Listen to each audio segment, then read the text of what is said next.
Roger Moore. The name alone evokes images of tailored tuxedos, raised eyebrows and witty quips delivered with a sly smile. He stepped into the shoes of Sean Connery, a tough act to follow, but made that role his own. Over 7 films, Moore defined an era of Bond, bringing a suave sophistication and playful humour to the world of espionage. From the vibrant streets of New Orleans in Live and Let Die to the breathtaking heights of the Swiss Alps in The Spy Who Loved Me, Moore's Bond navigated danger with a martini in hand and an unflappable demeanour. He was the epitome of cool, a master of charm who could disarm a villain with a well-placed pun as easily as a Walther PPK. Today, we're diving into the world of Roger Moore's Bond. We'll revisit each of his 7 films, ranking them from the thrilling highs to the occasional lows. Join me as we celebrate the legacy of an icon, a man who proved that espionage could be as stylish as it was dangerous. 1973. A new era for Bond dawned. Gone was the rugged intensity of Connery, replaced by Moore's debonair charm. Live and Let Die thrust us into a world of voodoo and blaxploitation, a vibrant tapestry of action set against the backdrop of New York City and the Louisiana Bayou. From the film's opening moments, Moore exudes a confident charisma. His blue eyes twinkling with a mischievous glint, he effortlessly slips into the role, making it clear that while this Bond may be different, he's no less lethal. Jane Seymour, as the alluring solitaire, proves a worthy Bond girl, radiating both beauty and vulnerability. And who could forget the iconic theme song by Paul McCartney and Wings? It's a classic Bond tune, perfectly capturing the film's blend of danger and seduction. Live and Let Die marked the beginning of a new era for 007, one that would see the character embrace humour and sophistication without sacrificing any of the thrills that made the franchise a global phenomenon. Following the success of Live and Let Die, expectations were high for Moore's second outing as 007. The man with the golden gun promised a showdown with one of Bond's most formidable adversaries yet, Francisco Scaramanga, a master assassin who charges $1 million a hit. While the premise held promise, the film ultimately struggles to capture the same magic as its predecessor. The plot feels convoluted at times, lacking the streamlined intensity of earlier Bond adventures. However, the man with the golden gun is not without its merits. Christopher Lee delivers a chilling performance as Scaramanga, bringing a cold intellect and quiet menace to the role. The final duel between Bond and Scaramanga, set amongst a labyrinth of mirrors, remains a visually striking sequence. The film's exotic locations, including Thailand and Hong Kong, offer a visual feast, showcasing the franchise's penchant for globe-trotting adventure.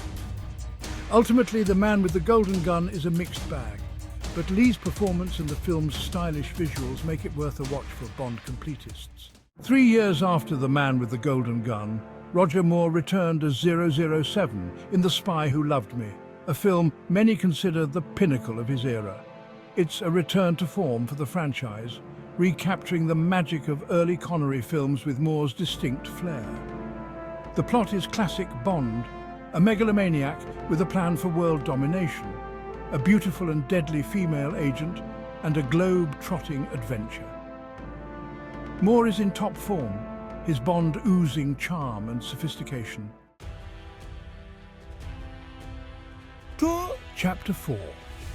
Moonraker, released in 1979, took the Bond franchise where it had never gone before, outer space.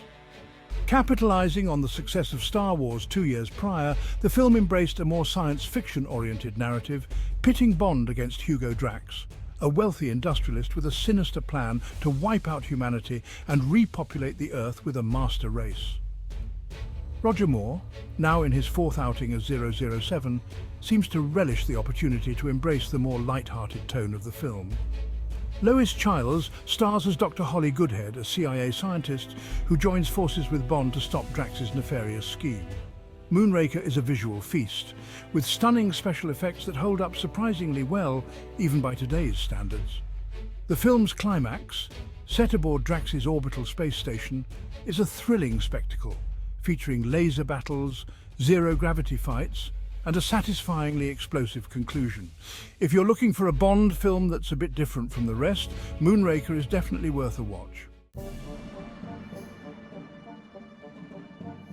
Chapter 5.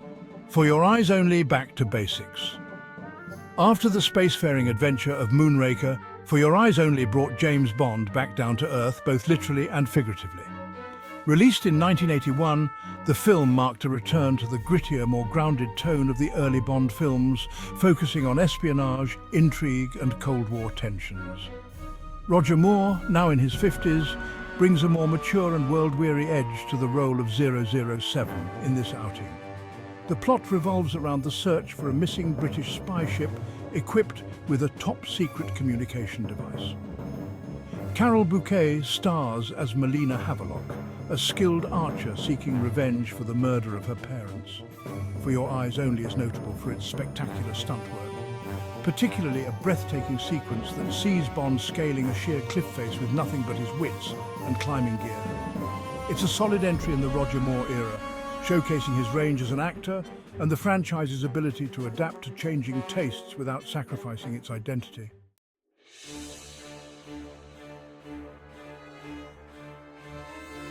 Chapter 6. Octopussy, a misstep in the Moore era. Octopussy, released in 1983, is often considered one of the weaker entries in the Roger Moore era. Despite its action and adventure, the film suffers from a convoluted plot and questionable humour. Roger Moore, now in his mid-50s, seems somewhat ill at ease as 007. It has moments like a thrilling train chase and a climactic Indian palace scene. Ultimately, Octopussy falls short of the high bar set by the best Bond films. Chapter 7. A View to a Kill, the swan song of a legend. A View to a Kill, released in 1985, marked the end of an era. It was Roger Moore's seventh and final outing as James Bond. At 58, Moore was the oldest Bond, still bringing charm and wit. The plot revolves around Max Zorin's plan to destroy Silicon Valley. Walken delivers an over-the-top performance as Zorin. Grace Jones sizzles as Mayday, Zorin's formidable henchwoman. A View to a Kill is a bittersweet farewell to Roger Moore's Bond. Moore's final bow as 007 is a fitting tribute to his legacy. Outro, the end of an era, the beginning of a legacy. 7 films. 7 times he stepped into the tuxedo, ordered the martinis shaken, not stirred, and faced down global threats with a raised eyebrow and a wry smile. Roger Moore's Bond wasn't a blunt instrument. He was a scalpel, a master of charm and wit, who navigated the world of espionage with a unique blend of sophistication and lethality. He may not have possessed the brooding intensity of Connery, but Moore brought his own brand of charisma to the role. He was the Bond of the 70s and 80s, a time of disco balls and Cold War paranoia, and he reflected the spirit of that era perfectly. So, as we raise a glass to Sir Roger Moore, let's remember him not just for the car chases and the explosions, but for the way he made us believe that even in a world on the brink, a little charm and a lot of courage could save the day. Write the name of your favourite Bond movie in the comments and let us know what you think about this video.